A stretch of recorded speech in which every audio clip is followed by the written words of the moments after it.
Story 15. The beautiful wife of a man died, but her mother, a decrepit old hag, remained in the house on account of the dowry. The man saw no means of escaping from contact with her until accompanied friends paid him a visit of condolence. When one of them asked him how he bore the loss of his beloved, he replied, "It is not as painful not to see my wife as to see the mother of my wife."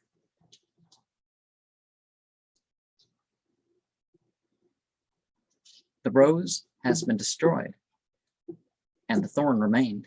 The treasure has been taken, and the serpent left. It is better that one eye should be fixed on a spearhead than that it should behold the face of an enemy.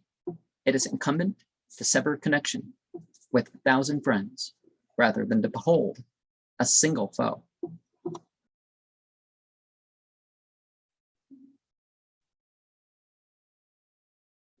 And while others reminding you of your loss can sometimes outstrip the loss, right?